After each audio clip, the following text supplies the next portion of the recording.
Eurobike day 3, loads more tech to come and see. I'm gonna go that way. You coming with me? Let's go. Just here checking out the 9er Rocket or RKT9 Pro. So this is their latest cross-country bike, 100mm travel bike, suitable for marathon. You can fit up to a 120mm fork on the front there.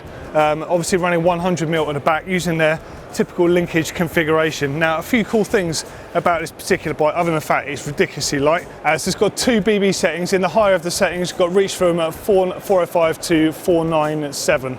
So it's pretty long in the size XL, so 4 sizes available to you there. Now, something cool about 9er bikes that not everyone might appreciate is when the whole market was looking at 29-inch wheels and people could decide whether to make them or not, this brand committed early on, made a brand dedicated to 29-inch wheels. They've always got a pedal damn it logo on the top tube there, always love that, and they've got the unique top cap you can fit the beer bottles on. Tidy looking bike, and it's also got some really nice little configurations for cable routing on here. If you look down close, it's got nice grommets and stuff. It's also got a nice little port at the bottom here, so where the shock mount is, down the bottom there, it drains, so you're not going to get standing water in there. I always appreciate a good bit of detail on a bike as well. And I was just saying about the cool cable routing around here, so you're never going to get those outer hoses sort of hitting your chainring. Just notice the sag meter built onto the rocker there. Super simple system, get 25% sag. You've got a clear reference there whether you're going to get it or not. So you just back off the Allen key, basically sit on the bike, and you see how much suspension you've got, and then once you've dialed it in, obviously just nip it back up again. Dead simple. Don't know why anyone's not done that before. Like it. Always going to see wild things at Eurobike, and look at this thing. Gotta say, the thing that drew me to it was the Intend fork. Huge fan of those. So the Intend inverted twin crown fork, single crown fork even there. Absolutely beautiful piece of kit. Cybro carbon frame with a weird sort of like lattice style design here. Running a pinion gearbox, Gates belt drive on here. Man, look at that thing. Oh yeah, it looks wild. Like, you just don't see this stuff in normal life. It is lacking in tyre clearance a little bit there. Wouldn't last 2 minutes in the UK with that, but hey, it's pretty cool. So wheel building is actually a bit of a lost art, I think, these days, because you can get so many excellent factory built wheels. But something very cool about DT in particular is they are one of, in fact, they are the biggest hand-built wheel builder in the world at the moment. And they've got over 150 staff hand building wheels. One of them behind us, he is the master wheel builder. And the wheels he's building here are not just for demo for this show. These ones are being quality controlled here, and they're ones that are actually going on bikes or they've been sold to customers. So every single wheel is treated exactly the same. Every single spoke is monitored with the exact tension, and it's all documented on that computer system right there behind us. And when you buy your set of wheels, it's been hand signed by the person that's built them. So there's a good chance the wheels that you have that are DT might have been built by this gent right behind me. Now that is very cool. Downcountry is a word that I hate using, but the fact is it is kind of a market that people like to talk about. We're talking slightly more aggressive cross country, that's all, it's not anything else. And you could say the Forecaster from Maxxis, well at least this current one is, but previously you would probably say it's a bit more of a wet condition cross country tyre. So what they've done now, they're available in 2.4 wide trail with the same casing. It's got a 3-seat on there, EXO casing, the sort of stuff you expect to see on like a Minion style tyre, but with a Forecaster tread. So that's actually quite smart. It really suits purpose on there. So if you're looking for something a bit faster rolling, but still you can cut a decent edge with a decent casing on it, that looks like a decent tyre to me. And also something that they're not showing off here at the moment, you might have seen on BB Copeland, so that's Kate Courtney's mechanic. He also works a bit with Nino Schurter's bikes.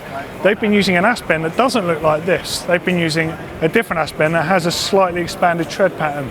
Now we just spoke to Maxxis. They basically told us it does exist and will be coming out, but they couldn't tell us when and the sizes. But that tyre, with one of them up front, woo, that'll be a combo and a half. Lightning fast out back and nice and grippy up front. Scott have got some of the lightest and fastest cross-country race bikes of all time. And yeah, all right, the new version that Nino Schurter has been racing is far nicer than this, but it's kind of cool to see this still with the original dirt in it from when he last raced it in 2016. This one, of course, being 650B, and more importantly with this, it's got the tubular tyres, also known as tubs. So, in case you're unfamiliar for this is something you see in the road well, where the tyre is literally a tubular design and it's glued onto the rims, or cemented onto the actual rims. So it's not mounted in the conventional path. And one of the cool things about it is you can run them at a really, really low pressure without risk of pinching them, so you can get loads of traction. Obviously this is pumped up fairly firm on here, but the rims were designed specially for this bike as well. Super cool just to see actually, and actually as well, looking at the frame design, this doesn't look that old. until you look at their latest frame, which just looks like something for the future. So just going to move along and just have a quick look at some of the others. But that's really cool to see.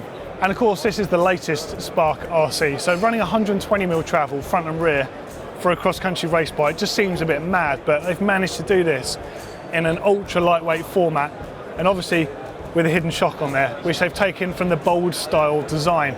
So obviously the Bold engineers are working directly with Scott to make this the ultimate XC race bike. And I've got to say, I'm not sure there's a better looking cross-country race bike out there, at least in my eyes. That is just such a great looking piece of kit, and it obviously works really well as well. But there is one thing that does bug me on it. That cockpit, oh, that in my eyes is horrible. Absolutely disgusting, but it's designed for ultimately the best cross-country racer pretty much there ever has been. Who am I to say that? Doing things a little bit greener is definitely the name of the game around the PTs Camp. Now you've probably seen they've got a lot of recycled packaging. Now we've seen this before with brands doing this with cleaning stuff, but never with lubricants. So you're getting workshop spec refills for the existing bottles of lube that you can have. So you keep your existing bottle, buy a refill, top it up. Why has no one done that? That is brilliant. Get involved. Bit of an interesting choice here on the Shimano mountain bike stand. So Polstar, the electric car company, you're probably familiar with them. I'd have thought as a demo mountain bike they would have an e-bike, but they've chosen wisely to have a regular mountain bike. This is looking pretty sweet, I've got to say. The Öhlins fork looks absolutely beautiful on there. The shock, of course. Interestingly, for the Shimano stand, it's got a RockShox reverb seat post on there. Not sure that's going to go down too well here, but hey, the bike looks sick. What do you reckon of this? All right, it is an e-bike, but the thing I want to talk about here is the new Di2 from Shimano. Now, we were told this wasn't going to be seen for quite some time, but obviously it's broken cover, along with all the new innovations in the e-bike world. Jonesy has made a video about that. That's going to be floating around somewhere. I'm not going to talk about that. This one we'll talk about. So there's two variants on it that we're aware of. There's the 11-speed option, which is link glide only. So this is basically designed to work around the e-bike systems there, but you're obviously going to be able to get this at some point externally. And then there's a 12-speed option. The 12-speed one is Hyperglide Plus, which we're far more familiar with. The mech itself looks so much cleaner and, dare I say, a bit more robust than the previous ones. Bearing in mind that the 11-speed Di2 that's still available on the market, XTR level and XT level, first came around in like 2014, so it's more than overdue a rebuild. Now, unlike SRAM's electronic transmission, the battery is not on here. The battery will be inside the chainstay or on the e-bikes powered by the main battery. So a slightly different configuration, but it does keep the mech quite a lot smaller. But it looks really cool, I think. And the touch points on the shifter there, much improved from that previous design that was just a bit strange, I've got to say. Have a look at this up here. So it's a far neater design. The paddles are really small and there's barely any throw on them. They're more like buttons. Good texture on them, so you can reach those with wet fingers, wet thumbs, and generally just nice and small and neat. I like it. I'm really excited to ride this and just see how this fares. Especially been riding the SRAM wireless stuff for a while now. I want to see what this is like, and it's good. Shimano Di2 stuff previously was excellent. I think the world's just been waiting for the 12-speed option in it. Always going to manage to sniff out something cool and retro.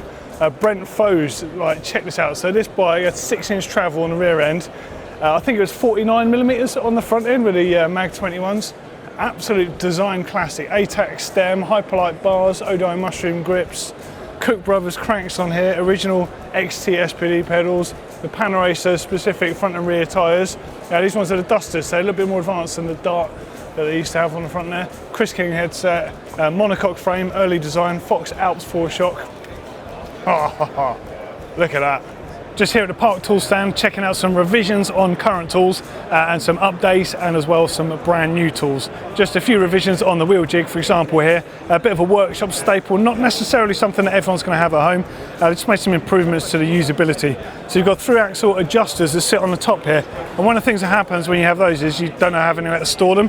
So they've got included mounts as part of the stand now, so they can whip off nice and easy. Quick spin wheels on there, they've got sort of the wing nuts on them.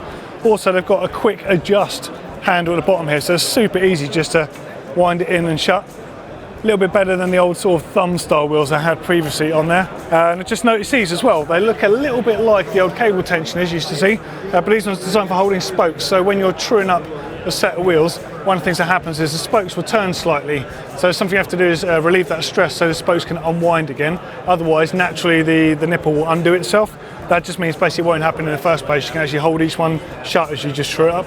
So again, workshop spec tool, but pretty cool that, I like it. For you workshop people out there, you've got some revisions on bottom bracket style sockets as well. So you'll have seen these available. We use them with a 1/4 inch wrench basically on these. But these ones now, if you look closer, you see they're threaded on the inside. It's basically to make it compatible with a tool basically to hold everything together. So at some point you're going to have to spend a lot of time really trying to work out something stuck in a frame. It basically means the tool isn't going to slip. So nice revision. That's something that's really, really decent. Another day at Eurobike done. I've seen so much tech, I've almost forgotten what's in today's video. Let me know what you thought was the coolest, and also if you haven't seen yesterday's video and the day before video, please check them out as well. We've been inundated with tech. If you like the e-bike stuff, don't forget we've got GMBN videos, also been doing daily videos here, gmbntech as well. We're everywhere, so get involved in the comments down there, check out the other videos. Please subscribe if you haven't already done so, tell your friends about us, and we'll see you in another video soon. Take care.